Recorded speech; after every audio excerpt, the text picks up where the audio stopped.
नमस्कार, मी भाऊ तोरसेकर. तुम्ही बघत आहात प्रतिपक्ष. मित्रांनो, गोबेल्स प्रचारतंत्र नावाचं एक शब्दावली आहे जिचा वापर सरसकट उच्चभ्रू वर्गामध्ये लेखक अभ्यासकांमध्ये होत असतो. आणि गोबेल्स प्रचारतंत्र याचा अर्थ असा, हिटलरचा जो प्रचार मंत्री होता किंवा माहिती मंत्री होता त्याचं नाव गोबेल्स होतं. आणि जर्मनीमध्ये जी हुकुमशाही किंवा तानाशाही हिटलरने चालवलेली होती तेव्हा हा गोबेल्स त्याचा अगदी विश्वासू मानला जायचा. आणि तो जे प्रचार करायचा ते लोकांना खरं वाटावं यासाठी तो प्रयत्नशील असायचा.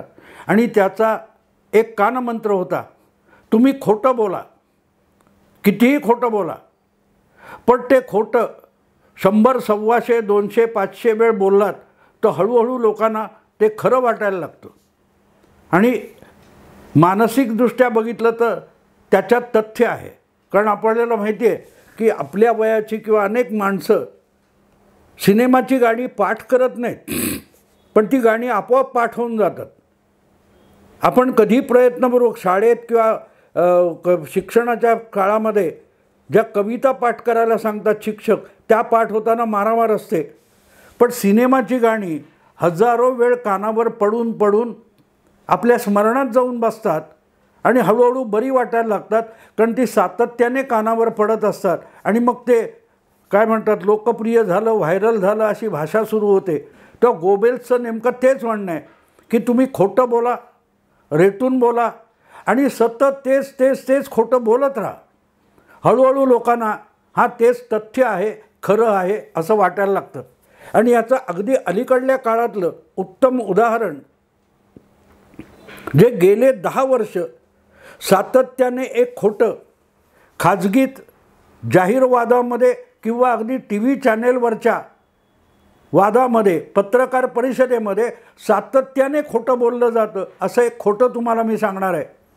ते खोटं म्हणजे 2014 मध्ये नरेंद्र मोदींनी प्रत्येक भारतीयाच्या बँक खात्यामध्ये 15 लाख रुपये भरणार असं आश्वासन दिलं होतं.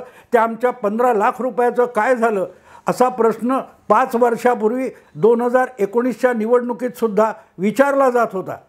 आजसुद्धा अनेक जण ते 15 लाख रुपये कुठे आहेत हे उजळ माथ्याने बोलतात. हे सगळं धादांत खोटं बोलत असतात. आणि याचा गेल्या 10 वर्षामध्ये प्रामुख्याने 2019च्या निवडणुकीच्या आसपास इतका सातत्याने खोटं बोलून बोलून बोलून प्रचार झाला होता की खेड्यापाड्यातला अडाणी माणूससुद्धा राजकीय भाषेत बोलायला लागला की आमचे 15 लाख कुठे आहेत असं विचारायला लागला. पण नरेंद्र मोदींनी 2014च्या निवडणुकीमध्ये प्रचार करताना कधीही प्रत्येकाच्या खात्यात 15 लाख रुपये जमा करू असं चुकूनही बोललं नव्हतं, जितक्या ठामपणे आज राहुल गांधी बोलतात. राहुल गांधी रोज बोलत आहेत ना, आम्ही एक काय घोषणापत्र, न्यायपत्र काढले आणि त्यामुळे प्रत्येक गरिबाच्या खात्यामध्ये 1 लाख रुपये वर्षाला टाकणार, असं जे राहुल गांधी बोलतात असं नरेंद्र मोदींनी 10 वर्षापूर्वी 2014च्या प्रचारामध्ये कधीही म्हटलेलं नव्हतं. ते एका भाषणामध्ये बोलता बोलता ओघामध्ये एक तुलना म्हणून नरेंद्र मोदींनी एक वाक्य बोललेलं होतं की या काँग्रेसच्या भ्रष्टाचारी कारभाराच्या काळामध्ये करोडो रुपये भारताचे लुटले गेले आणि स्विस बँकेमध्ये, परदेशी बँकेमध्ये इतकी प्रचंड माया जमवून ठेवलेली आहे की ती जप्त करून भारतात आणली व प्रत्येक भारतीयाच्या बँक खात्यामध्ये 15-15 लाख रुपये टाकता येतील इतकी काळी संपत्ती परदेशी विदेशी बँकेमध्ये या लोकांनी जमा करून ठेवलेली आहे, असं ते वाक्य होतं. आणि ते सुद्धा एकदाच कुठेतरी नरेंद्र मोदी बोलले होते. पण नरेंद्र मोदी प्रचार सभेत एक वाक्य बोलले तर त्याला भारतीय जनता पक्षाने दिलेलं जाहीर आश्वासन असं ठरवून मागली 10 वर्ष सातत्याने त्याचा उद्घोष चालू राहिलेला आहे. आणि खेड्यापाड्यातल्या, शहरातल्या सामान्य माणसं जी भरकटत जातात त्यांना ते खरं वाटलेलं आहे. आणि त्यामुळे अशी माणसं मोदींनी काय केलं नाही तर ते म्हणतात 15 लाख रुपये दिले नाहीत इतकं बोलतात. आता यातली आणखीन एक गंमत सांगतो. राजदीप सरदेसाई हा इंग्रजी पत्रकार हा सातत्याने गेली 20 वर्ष नरेंद्र मोदी यांच्या विरोधात अपप्रचार करत फिरत असतो. प्रत्येक गोष्टीत मोदींच्या विरोधात त्याची भूमिका असते आणि प्रसंगी तो खोटं नाटंसुद्धा बोलतो. असं खोटं नाटं बोलणारा मोदी विरोधी पत्रकार राजदीप सरदेसाई याने सुद्धा 2019च्या निवडणुकीपूर्वी मुद्दाम प्रचंड शोध घेतला आणि ठामपणे सांगितलं की नरेंद्र मोदींनी कधीही प्रत्येक भारतीयाच्या खात्यामध्ये 15 लाख रुपये आपण भरू असं आश्वासन दिलेलं नव्हतं. हे एक कट्टर मोदी विरोधी पत्रकारांनी दिलेली साक्ष आहे. तरीही प्रचार चालू आहे. आजही काँग्रेसचे अनेक प्रवक्ते छाती ठोकपणे मोदी 15 लाख कधी देणार असा प्रश्न विचारत असतात. आणि म्हणूनच आजचा जो विषय मी तुमच्यासमोर मांडतोय तो विषय मांडण्याचं कारण सरळ आहे की काही काँग्रेसवाल्यांच्या खात्यामध्ये 15 लाख रुपये मोदींनी टाकलेले पोहोचले असं जे शीर्षक आहे ते शीर्षक त्यासाठीच दिलेलं आहे की आजपर्यंत मोदींच्या विरोधामध्ये ज्या ज्या काँग्रेस नेत्यांनी प्रवक्त्यांनी धादांत खोटा प्रचार केला त्यांना आता त्या 15 लाखाची भरपाई आपला किंवा आपल्या पक्षाचा बचाव मांडताना करावी लागते. खोटं बोलणं, सातत्याने बोलणं, तुम्ही कितीही समजावा तरी अशी माणसं तोच प्रश्न परत विचारत राहतात. ह्याच्यासाठी फार दूर जायला नको. भाऊ तोरसेकर आणि प्रतिपक्ष हेच त्याचं एक जिवंत उदाहरण आहे. प्रतिपक्ष किंवा धक्केबुक्के हे 2 यूट्यूब चॅनेल मी चालवतो आणि त्याच्या खाली बघणाऱ्यांनी कॉमेंट करावी म्हणून जो बॉक्स आहे किंवा मोकळी जागा ठेवलेली आहे त्या कॉमेंट्स मी बंद ठेवल्यात. त्याचा उल्लेख करून दुसरीकडे कुठेतरी असले दिवटे येऊन लिहितात. मी ज्या इतर सुशील कुलकर्णी असेल किंवा आमचा प्रभाकर सूर्यवंशी असेल, ओमकार चौधरी, संजय दीक्षित यांच्या कार्यक्रमात मी सहभागी होतो व्हिडिओमध्ये. त्याच्या खाली येऊन लिहितात भाऊ तोरसेकरची हिंमत आहे तर त्यांनी कॉमेंट ओपन करावी. मी का कॉमेंट बंद ठेवलेत याचा खुलासा आत्तापर्यंत 7-8 वेळ देऊन झाला आहे. तरीही परत तोच प्रश्न उपस्थित करायचा. मी यापूर्वी म्हणजे अगदी प्रतिपक्ष चॅनेल सुरू करण्यापूर्वीचा एक माझा वाईट अनुभव अशा कॉमेंटचा वारंवार कथन करून झालेला आहे. तरी तेच खोटं परत भाऊ लोकशाहीला घाबरतो, भाऊ कॉमेंटला घाबरतो म्हणून कुठे ना कुठे येऊन भुंकत बसलेले असतात. ते धादांत खोटारडे आहेत. कारण कॉमेंट का बंद आहेत याचा खुलासा मी माझ्या नव्हे इतरही मित्रांच्या चॅनेलवर केलेला आहे. प्रतिपक्ष सुरू करण्यापूर्वी थिंक बँक, द पोस्टमन किंवा भाऊचा धक्का वगैरे अशा काही यूट्यूब चॅनेलवर मी व्हिडिओ केलेले आहेत. तिंचे माझ्या मुलाखती झालेल्या आहेत.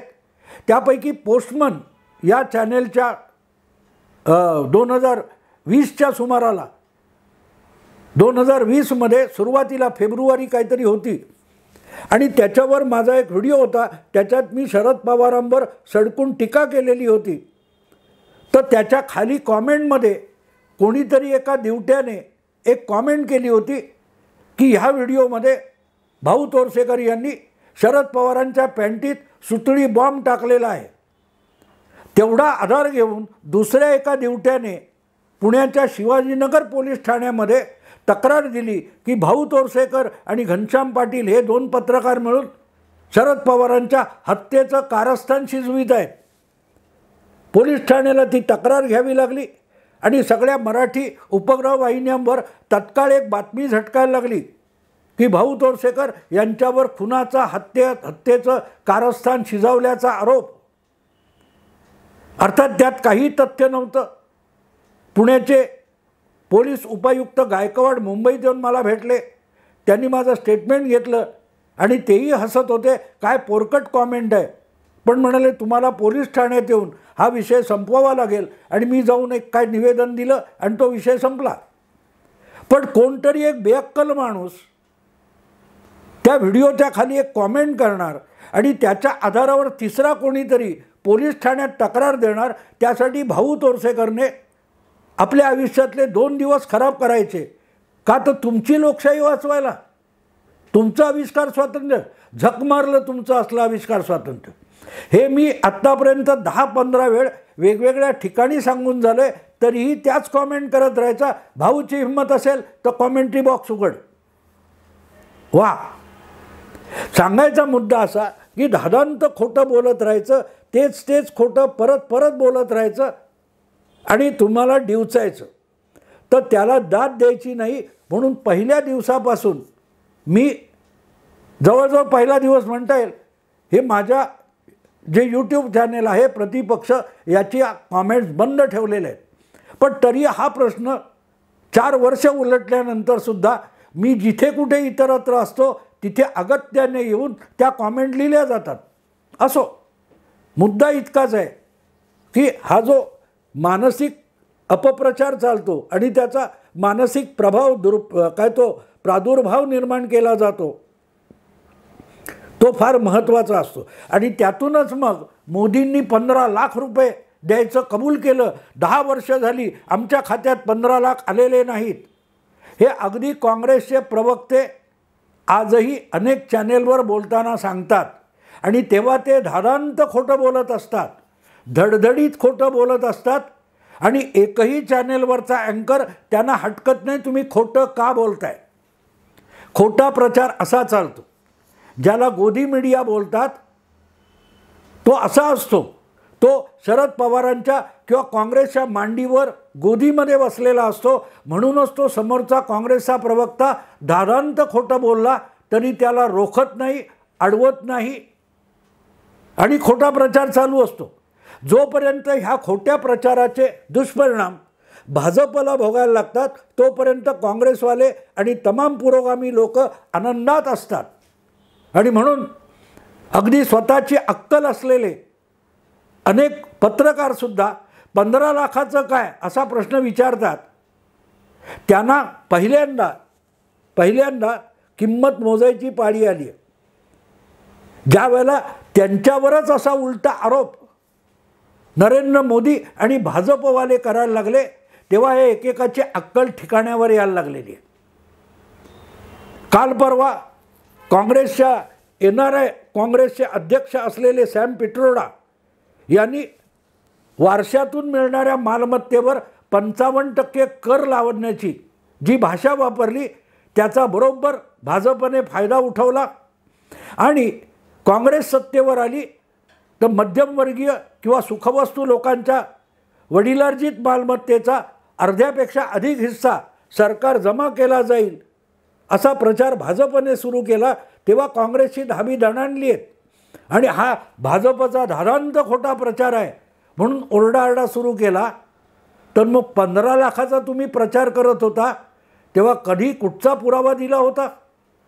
तुम्ही जेव्हा खोटे नवटे आरोप करता तेव्हा त्याचा कधीही पुरावा देत नाही. मग भाजपने तुमच्यावर खोटा आरोप केला असेल तर त्याचा पुरावा मागण्याची तरी गरज काय? पहिली गोष्ट म्हणजे सॅम पिट्रोडा हे राहुल गांधींचे मार्गदर्शक आहेत. राहुल गांधींच्या पिताजींचे सहकारी आणि सल्लागार मित्र होते. आणि सॅम पिट्रोडांनी जे काय बोललेलं आहे ते खोटं नाही. मोदी तरी बोलले ते वेगळ्या संदर्भात बोलले होते, पण सॅम पिट्रोडांनी वेगळ्या संदर्भात बोललं असलं तरी ते सत्य आहे. आणि मग सॅम पिट्रोडा बोलतात हा एक काँग्रेसचं धोरण नाही, तो काँग्रेसचा जाहीरनामा नाही असा खुलासा राहुल गांधींचे सल्लागार जयराम रमेश करायला लागले. आमचं काय ते घोषणापत्र बघा, आमचा जाहीरनामा बघा, आमच्या जाहीरनाम्यामध्ये कुठेही मध्यमवर्गीय सुखवस्तू लोकांची वडिलार्जित 55% मालमत्ता सरकार ताब्यात घेणार असा कुठलाही मुद्दा नाही असा खुलासा जयराम रमेश यांनी केलेला आहे. पण मग त्याच जयराम रमेश यांनी किंवा त्यांच्या सगळ्या काँग्रेसच्या आरोपकर्त्यांनी कधीतरी 2014च्या लोकसभा निवडणुकीत भाजपने किंवा मोदींनी 15 लाख रुपये प्रत्येकाच्या खात्यात टाकण्याचं कुठचं कलम होतं, कुठच्या पानावर छापलेलं होतं, हे कधीतरी दाखवलं होतं? तुम्ही जर जाहीरनाम्यात 2014 साली भाजपच्या जाहीरनाम्यात नसलेले शब्द मोदींच्या माथी मारून सलग 10 वर्षे खोटा नाटा धादांत प्रचार चालू केला होता, तर मग आज तोच डाव तुमच्यावर उलटला असेल तर रडायचं कारण काय? आज जयराम रमेश आणि काँग्रेसवाले म्हणतात की आमच्या जाहीरनाम्यात असं काय नाही आहे. मग नसेल तरी भाजपवाले बोलणार, तो त्यांचा अधिकार आहे. काँग्रेस विरोधात खोटे नाटे आरोप करण्याचा अधिकार भाजपवाल्यांना खुद्द काँग्रेस पक्षाने बहाल केलेला आहे. कारण तुम्ही जर 10 वर्ष 2014च्या निवडणुकीच्या प्रचारातलं एक वाक्य घेऊन तो जाहीरनामा होता, तेच आश्वासन होतं म्हणून अपप्रचार केला असेल आणि तो आता सर्वतोमुखी झाला असेल, तर तसंच तुमच्या विरुद्ध खोटे आरोप करून ते सर्वश्रुत करणं, सर्व लोकांपर्यंत पोचवणं आणि तसा गैरसमज पसरवणं हा भाजपसाठी राजकीय अधिकार बनून जातो. राजकीय अधिकार बनून जातो. ज्या वेळेला खोट्याला तोंड देण्याची वेळ आली तेव्हा काँग्रेसवाल्यांची कढी पातळ झालेली आहे. आता त्यांना कळलं असेल की 15 लाखाला उत्तर देता देता भाजपवाले रडकुंडीला आले होते. त्या भाजपवाल्यांचं दुःख काय होतं हे आता जयराम रमेश आणि काँग्रेसच्या वेगवेगळ्या प्रवक्त्यांच्या लक्षात आलं असेल. आणि म्हणून मी म्हटलं की जो आरोप 10 वर्ष केला होता त्यांच्या खात्यात या उलट्या आरोपाने नरेंद्र मोदींनी 15 लाख रुपये भरून टाकले. कारण तुम्ही खोटं बोलत होतात, त्यामुळे तुमच्या खात्यात खोटे 15 लाख रुपये भरून टाकले की आता मजा करा. आता का नाही टाळ्या वाजवत आहेत? तुम्ही जो खोटा आरोप करत होता आणि स्वतःच टाळ्या पिटत होता, आता तशाच खोट्या आरोपाला किंवा दिशाभुलीला सामोरं जाण्याची वेळ काँग्रेसवाल्यांवर आली आहे आणि सगळेच्या सगळे कमालीचे रडकुंडीला आले. दस्तूर खुद्द प्रचार प्रमुख असलेले जयराम रमेश रडकुंडीला आलेले आहेत. गोबेल्स व्हायला गेले आणि माकड बनून बसले. इतके दिवस दादांत तो कालपर्यंत भाजपचे प्रवक्ते होते रोहन गुप्ता, गौरव वल्लभ. ते सांगतात ना, रोज दुपारी उठायचं आणि कोणाला शिव्या घालायचं, हे घ्यायचं आणि मग चॅनेलवर जाऊन बेछूट गाली गलोच करायचं, खोटे नाटे आरोप करायचे, मोदींवर भाजपवर दादांत खोटी विधानं करायची, हेच ठरायचं. हे आता कालपर्यंत काँग्रेसचे प्रवक्ते होते ते सांगायला लागले आणि शेवटी म्हणतात आम्हाला त्याची लाज वाटली म्हणून पक्ष सोडला. मुद्दा इतकाच आहे की जे कालपर्यंत बोलत होते की 15 लाख रुपये कुठे आहेत, मोदी प्रत्येक भारतीयाच्या खात्यात 15 लाख रुपये टाकणार होते, ते कुठे आहेत? त्यांच्या खात्यात त्यांच्याच चलनी नाण्याच्या रूपामध्ये, खोट्या नाण्याच्या रूपामध्ये 15 लाख रुपये मोदींनी भरून टाकलेले. मंगळसूत्र जप्त करणार, वडिलार्जित प्रॉपर्टी जप्त करणार, यात तथ्य नाही आहे. पण जे नाणं काँग्रेस 10 वर्ष वाजवत होतं त्याच नाण्यामध्ये नरेंद्र मोदींनी आणि भारतीय जनता पक्षाने काँग्रेसच्या तमाम नेत्यांच्या खात्यात 15 लाख रुपये जमा केलेत. आणि आता त्या 15 लाखावर कुठून टॅक्स भरायचा, ते उत्पन्न कुठलं आहे हे दाखवण्यासाठी जशी काळा पैशावाल्याची तारांबळ उडते, तशी या खोट्या पैसेवाल्यांची तारांबळ उडालेली आहे की तो आम्ही असं म्हणालेलोच नाही, आमचं असं म्हणणंच नाही, ते आमच्या पक्षाच्या जाहीरनाम्यात नाही, असे खुलासे करायची नामुष्की तमाम काँग्रेस नेत्यांवर आली आहे. आणि म्हणून मी त्याला म्हटलं की या सगळ्या काँग्रेसवाल्यांच्या खात्यात मोदींनी त्यांनाच मान्य असलेल्या खोट्या नाण्याच्या रूपात 15 लाख रुपये जमा केले. मित्रांनो, विषय आवडला, लाईक करा, शेअर करा, सबस्क्राईब करा. नमस्कार.